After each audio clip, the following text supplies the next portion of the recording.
got the feeling that Bolton did not want to have opinions in the room or assessments in the room that were different than his own. At a White House press conference today, President Trump was asked about America's future role in Syria and the Middle East. Think of it, $7 trillion over a 17-year period. We have nothing except death and destruction. It's a horrible thing. So it's time. It's time. We were very successful against ISIS. We'll be successful against anybody militarily. But sometimes it's time to come back home. That answer runs counter to 30 years of Republican foreign policy, a lot of which was authored by Trump's incoming national security advisor, John Bolton. Bolton's worked in every Republican administration since Ronald Reagan's, and he's been the loudest hawk in all of them. As President Bush has said at the end of the story, Iraq will no longer have weapons of mass destruction. In facial hair and foreign intervention, he remains a paragon of consistency. Today, he's a vocal advocate for military regime change in Iran and has proposed a first strike against North Korea's nuclear program.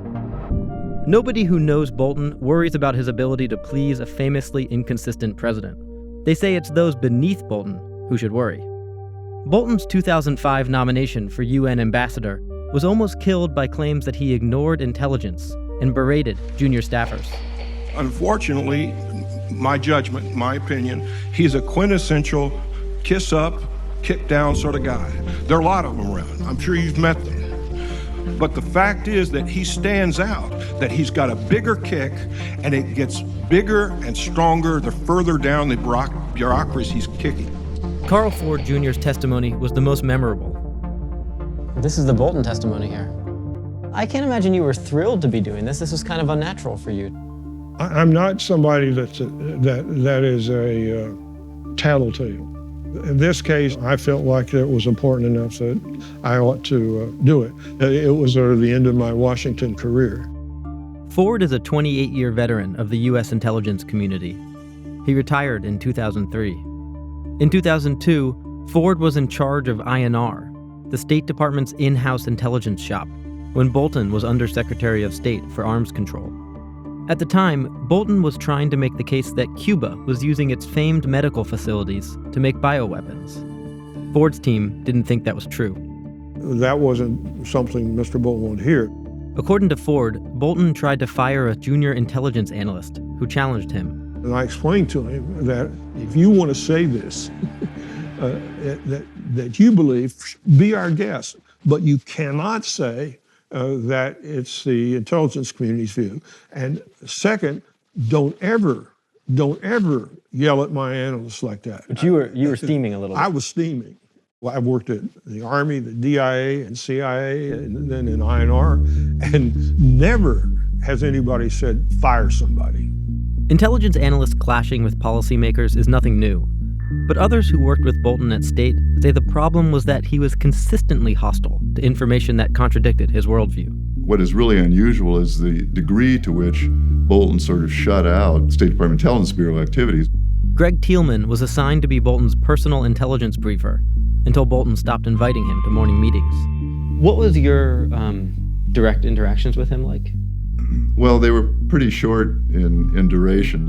One got the feeling that Bolton did not want to have opinions in the room or assessments in the room that were different than his own. INR wasn't just challenging Bolton on Cuba.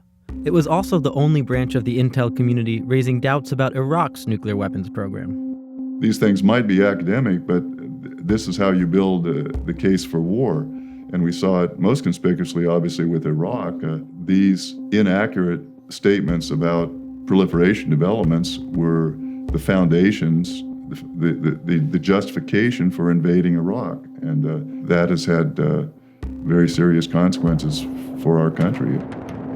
Does all this old stuff matter, what Bolton did in 2002 and 2003 when he was in the State Department? What difference does that make for today? Well, it matters to some of us. It is the best evidence we have of how he will behave in the future. Bolton and a spokesman didn't respond to a Vice News request for comment. In his autobiography, Bolton defends his management of the Cuba intel. He calls Ford's testimony over the top. He never mentions that the government later dropped its claim about a biological weapons program in Cuba. Gary Schmidt, a colleague of Bolton's at the conservative American Enterprise Institute, says it's unfair to condemn Bolton for merely disagreeing with an analyst. We should start with the fact that this is a hard business. I mean, it's rare that you have this sort of smoking gun. When an experienced policymaker looks at the intelligence, he's going to think that he's got as much, right to sort of do an analysis as the intelligence community does. In a way, are you sort of saying that one man's cherry picking is another man's analysis? Yeah, I mean, hopefully the policymaker and the intelligence analysts aren't cherry picking, that they're serious about what they're up to. Schmidt, like Bolton, was an early proponent of the war in Iraq. It's okay for INR to dissent, but to say that somehow, their view should have been the dominant one when the consensus was leaning one way or the other. So, I don't think that's a particularly sharp critique of John in this particular instance. As National Security Advisor, Bolton will be much closer to the Oval Office than ever before. That's what has some of his old colleagues worried. The National Security Advisor has got the ear of the president every day, is the one that usually speaks to the president first and last. Whatever vision Mr. Bolton has, that's what I think he's going to present to the president. Does that worry you? Yes, it does. Yeah.